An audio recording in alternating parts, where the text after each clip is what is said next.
Are we live? Hello, everyone. My name is Marci Price. I am the Senior Director of Strategic Partnerships here at ISTE. And I am so pleased to be leading our Digital Citizenship Coalition and the work that we're doing to really support educators and parents and leadership to really embrace the principles of digital citizenship. I am so pleased to be leading this panel today of incredible experts from across the globe who are doing incredible things in digital citizenship. We know that digital citizenship is important on a global scale, and like everything else, we can learn so much from hearing the perspectives of individuals and organizations that are really doing this work in their communities, in their countries. So it's really my pleasure to introduce our panelists today, Skye Jeynes from the English School Foundation, Alexis Torres, President Forward Learning from Puerto Rico, and Douha Jemai, tech coach and educator from Tunisia. Would you each please go around the room and just introduce yourself a little bit and your organization? We can start with you, Alexis. Well, greetings from Puerto Rico.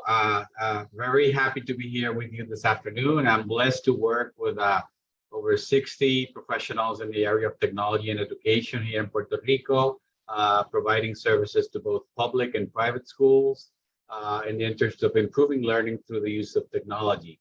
So we're very happy to be here today, sharing experiences with peers from all over the world. Thank you, Skye. Yes, good afternoon, or from Hong Kong, good morning. It is 2:15 a.m. in Hong Kong, zooming in and joining you today. As you can see on the screen, I'm from English Schools Foundation, and we are a group of 22 international schools, which includes kindergartens, primaries, secondaries, and all through schools from here in Hong Kong. Thank you. And Douha. Yes, hello everyone. I'm a computer science teacher and a twinning moderator and a mentor from Tunisia. Tunisia is already located in North Africa, so we are ahead 7 hours. I'm happy to join you today.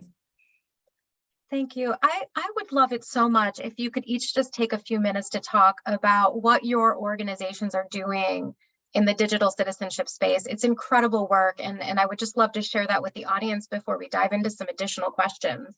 Alexis, can I ask you to start, please? Please. Well, Puerto Rico is an island in the Caribbean. We're quite small. It's about 2.8 million inhabitants here in Puerto Rico. And we have approximately about 1,400 schools. 800 of them are public, and about 600 of them are private. And we have close to 350,000 students. So we've been very active with the digital citizenship topic, which from now on, I'll say DigCit to make it short. Basically, we've done a lot of professional development during the pandemic. We were able to impact over 21,000 teachers through a DigCit course that we were able to offer online. That was really a great project. Definitely it showed us that both teachers and students are very, very interested in this topic.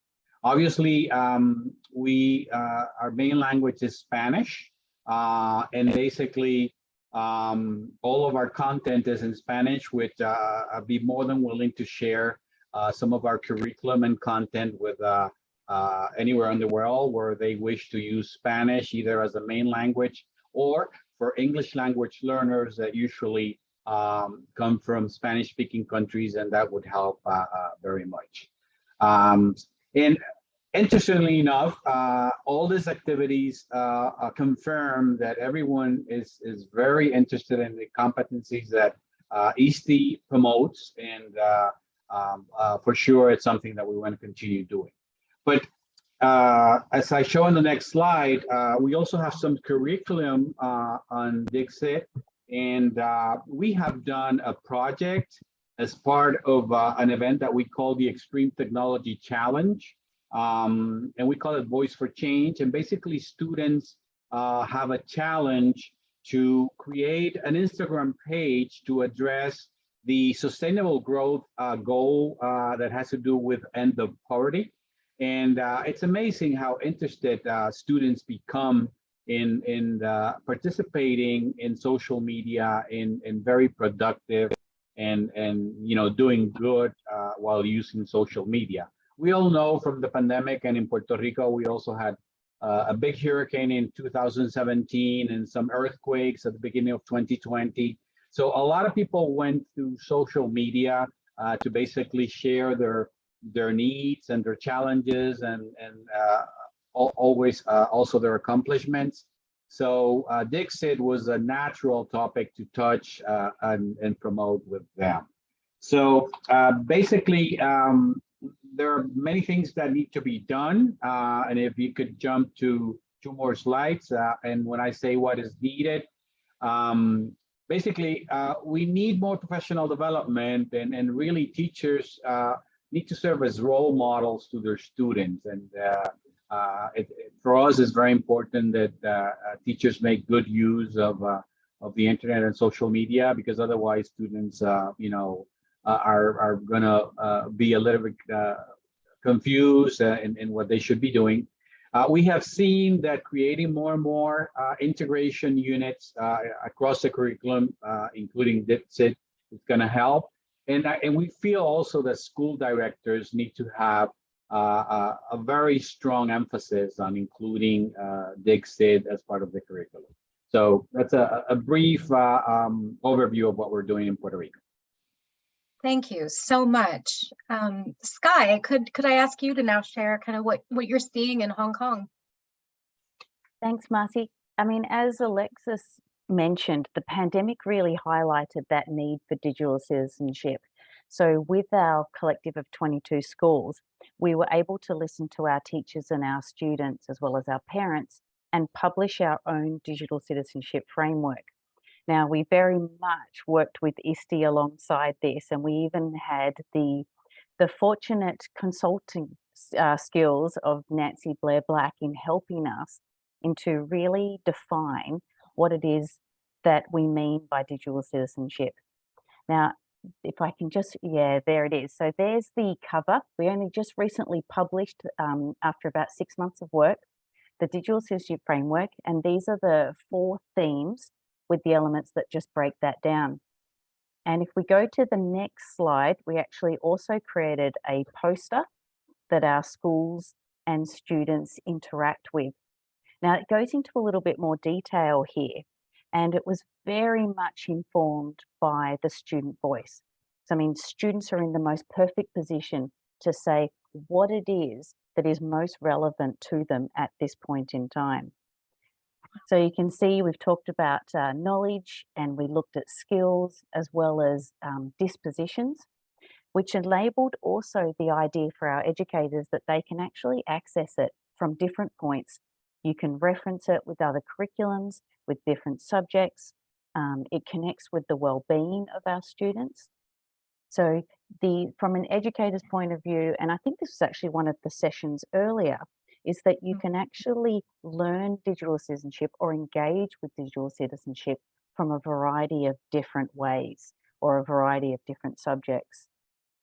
Skye, So is it possible for us to get a copy of that? Is that something that is accessible? That's amazing. I didn't mean to cut you off. That's just so amazing. Thank you. Yes, we will certainly do that. And as you probably saw there, it was very much no longer a list of do nots. We are focusing on the things that we do. It is a part of our life. So it's more around practicing and working with what we can. There's a question there about what is digital diet. And it's kind of like the, you remember like the healthy foods pyramid? It's part of that. It's just a part of our life and a part of what we do. That's fantastic. Thank you so much. Douha, would you mind sharing a little bit about the work you're doing in Tunisia? Yes, of course. So it's a curriculum, of course, teaching digital citizenship. It's thanks to a training platform. It's become curricula, and student, when they are online, so they are mostly collaborative and social. So we are teaching Minecraft that allow my student to work with others to build new words online. So creating a class with the Scratch. So making international project with Do Your Bit competition. So creating a class, of course, with Do Your Bit, with Microbit. So, and Do Your Bit competition, it's a very interesting competition because it's linked to the SDGs goals, to solving real problem in our community. So the culture of sharing, the culture of teaching teaching digital citizenship in our classroom is become an urgent need, because as we incorporate SDGs, social emotional learning, as we incorporate many things in our curriculum, so belongings, so it's become digital citizenship, it's become an urgent need, because for example, as I say, so sharing, all of the sharing on social media, for example, they help my student to feel connected to large global communities. But at the same time, I'm focusing on the project, on the basic, or the PBL project, worked on the eTwinning platform in our class. So they become, when they act positively online, okay, so they will impact their behavior in real community that we are looking for. So for me, digital citizenship impact the real world 100%. So that's what I'm looking for. So by teaching digital citizenship and the global citizenship in my class, and to behave, to act, to think globally, and to act locally in the virtual world and in the real world, it's the same thing. So taking part in online community life safely, ethically, and respectfully, it's our duty by teaching them how to behave safely using internet, using that kind of project online, to be more responsible and to be more respectful, and to protect them, their what they post on Facebook, on Instagram, on Snapchat, so that keep up with local and long distance friendship and share experience and support peers. It's our goal by teaching global citizenship. I mean digital citizenship, but it's, for me, it's a good digital citizen. It should be a change maker. It should act in her real world, in her community, with his community. So there is no difference, because if we publish something good, he will impact hundreds of communities. If we publish something is not encouraging or constructive, so he will not have that good impact on community, and we will not be progress, okay, on education in the whole fields. So so this is what I'm looking for by teaching coding. So coding, it's for all subjects. So using digital coding for digital citizenship, it's not for only computer science system teacher. I really train teacher to use it, even fine art teacher, language teacher. So it's easy to incorporate easily in their curriculum. It's become, as I said, it's become really a necessity and an urgent need nowadays. Thank you so much, Douha. And you've addressed this a little bit, just kind of what you're seeing in Tunisia and in your classrooms. I would love to know from Skye and Alexis as well. I mean, what are the conditions in your country right now? We're all kind of going through post-pandemic worlds in different ways, at different paces. I would just love to know kind of what the conditions are that you're seeing that is really driving maybe an increased demand or need for this type of work. Alexis, if you wouldn't mind starting. Yeah, well, after the pandemic, and as I mentioned, after the hurricane that we experienced in 2017, there was a very significant move towards students and families having their own devices. And obviously people, use social media significantly, heavily. So it was for us to transform all that need to communicate and share experiences, but do it in a responsible way, and obviously following the approach that ISTE promotes, not a policy of just prohibition or don'ts, but at the same time looking at the opportunities and all the good things that you could do. So that's why we are very emphatic about curricular units that really integrate with other subject matters. Right. The DigCit topic, because it's only natural. I mean, all students will use digital devices every day. So it's only normal for us to cover all the subject matters, but having them use the devices in a responsible way. So I think with everyone having access to more devices, it really puts a burden on us to do a better and more focused job. Thank you so much, Skye. Yeah, I mean, by its own admission, Hong Kong is a high-tech city, and our published data shows an extremely high number of the population with both device access and device use. I mean, trends have just shown increasingly the use of social media, the use of internet. It's all increasing. And not only that, the users are becoming younger and younger. And then the pandemic came. And as you know, China and Hong Kong have the zero COVID policy.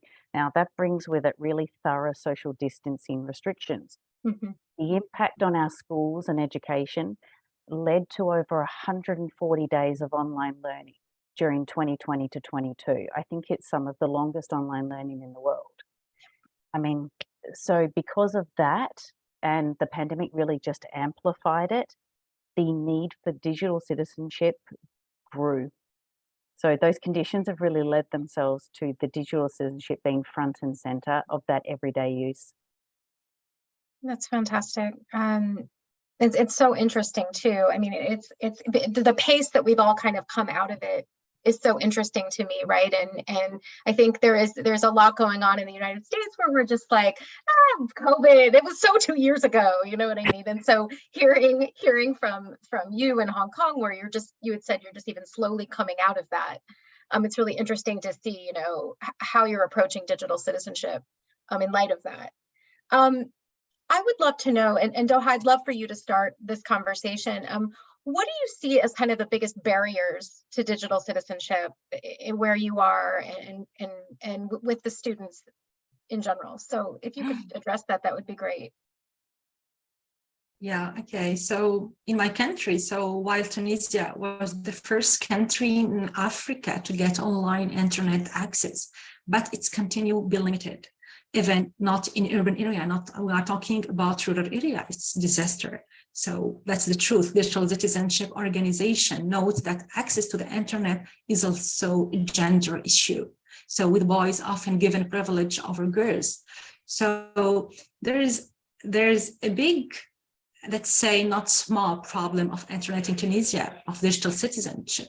So let's say, for example, if the whole experts all over the world, they are making their best to make that change, and that's revolution in education.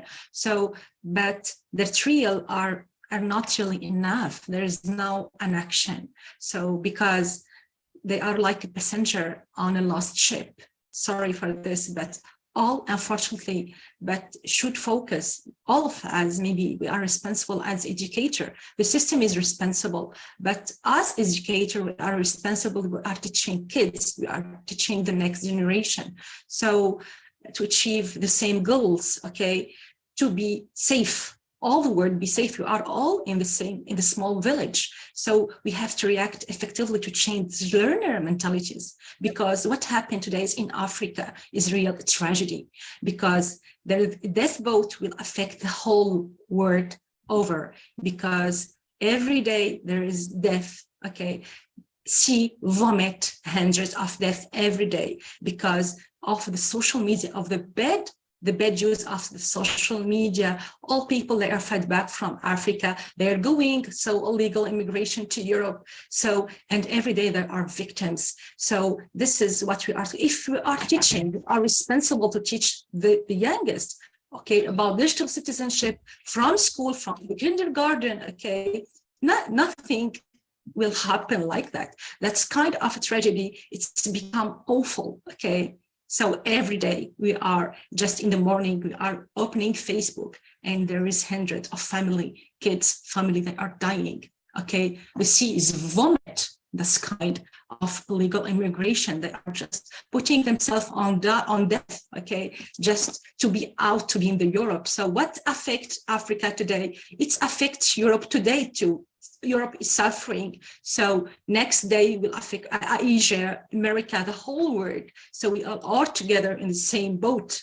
So if we will work together, okay, hard to find solution, to find a common curriculum, international curriculum, how to change, how really to stop that kind 7 hours a day learning without hobbies, without music, so if I'm a fine art, if I'm a music teacher, so if I'm a historic teacher, okay, why I can incorporate everything in my curriculum, it's possible. So I'm not doing effort to do it. So we are forced, unfortunately, to follow the system. What system do? What's kind of curriculum? We're suffering from curriculum. We're trying our best to incorporate everything, okay, alone, okay, with own efforts, okay. So, but the truth, it's really sad because kids, there is no belonging to their community, to their country. They prefer to die, okay, in the death boat every day, okay. So. And they have here, for example, in Tunisia, we have a very good quality of education. So the best engineer in Germany, they are Tunisian. The best doctor in Paris, they are Tunisian. In Canada, wherever, okay, we have a very good quality of education. So we speak foreign languages. But what about the digital citizen, teaching the digital citizenship in our curriculum to our kids, so use the social media so in a good way, not in a bad way. So it's become dangerous. Every day they open live from Facebook. We are in the boat. We are going to Italy. Okay, come with us. Okay, so every day from Egypt, from Libya, from Algeria, from Morocco, from all Africa. Okay, they are moving to Europe for nothing. Okay, just because of the bad use of the internet. Okay. Yeah. So because there is now there is now teaching digital citizenship in our curriculum. We miss it a lot. So thank you, Douha. Thank you. Yeah, and the modeling, and I share with Peter Kilata of the modeling. If we share something constructive, we will just save the whole community with our good sharing and posts. If we do if we don't do this, we will just live like that, like the tragedy. That's the truth. I can't hide this. That's the truth. Thank you so much, Douha. Thank you. I'm so sorry. We have to move on to the next speaker. I would love to know, on behalf of Alexis and Skye, I guess as we have a few minutes left here, I would really love to learn from you kind of briefly kind of what barriers you're seeing and where you'd like to see things in the next 5 years. I guess like overcoming these barriers and like how you would like to see your countries, your organizations evolve. Yeah, I would love to jump in there, Marci. Thank you, Skye. One of the other barriers actually that was interesting when we were moving online and working with the digital world is the child protection and safeguarding laws and lenses with which we had to apply to this. And it actually turned out to be an exercise of digital citizenship in real life. When you're online for this amount of time, the barrier about that is definitely front and center. The other part that we found interesting was after long periods of online learning, there became a bit of a swing towards no tech and that misassociation of anything digital with screen time. And then working with parents, working even with teachers that may have not as strong knowledge of the world with which their children and students are a part of. can lead to those misperceptions. So I guess the fear of the unknown can also be a barrier towards interacting with the digital world and then also engaging with digital citizenship.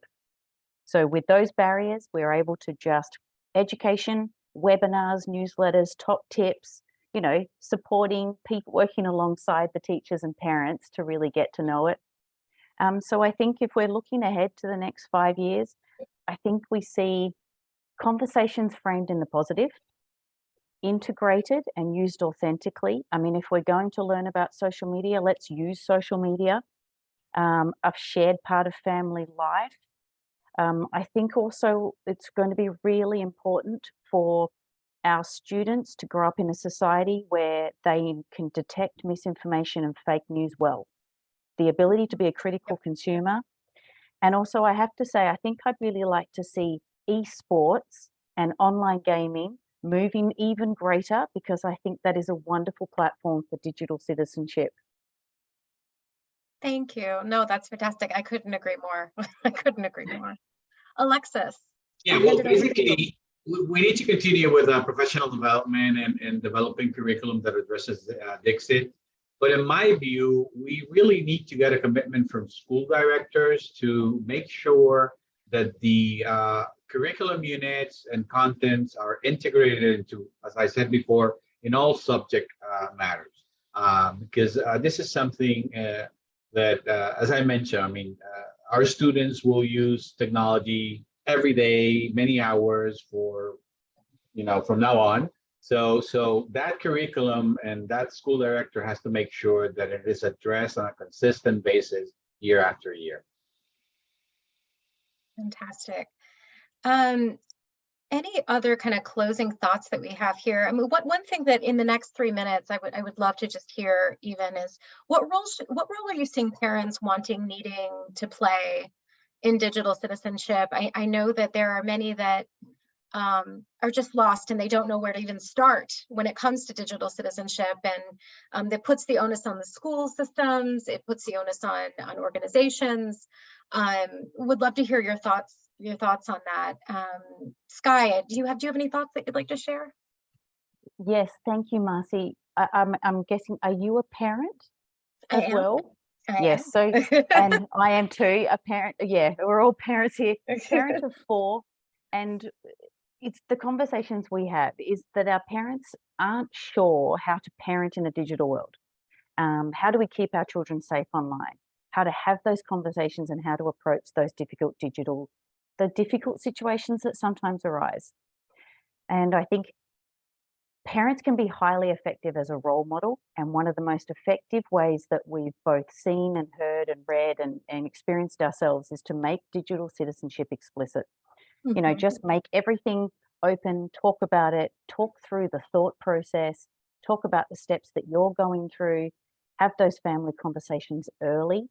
We're finding that if you have the chats before they happen, then we are helping to prepare our children in how to respond, I guess, when it happens. And that idea of what is our family identity? How do you want to be viewed online? How do we want to be seen? And then thinking about that, I guess, in the real world, and then being able to transfer that to the digital world. Fantastic. I think our time is up, unfortunately.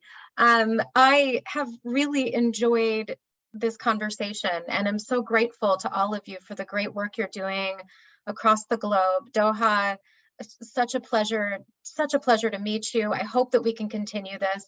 Skye, I know it is 2 in the morning over there. Please go to sleep. And Alexis, lovely to talk to you, and thank you for all of your partnership with ISTE.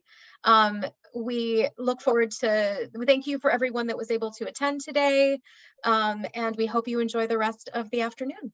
Thank you so much. Thank you. Bye-bye. Thanks, Marci.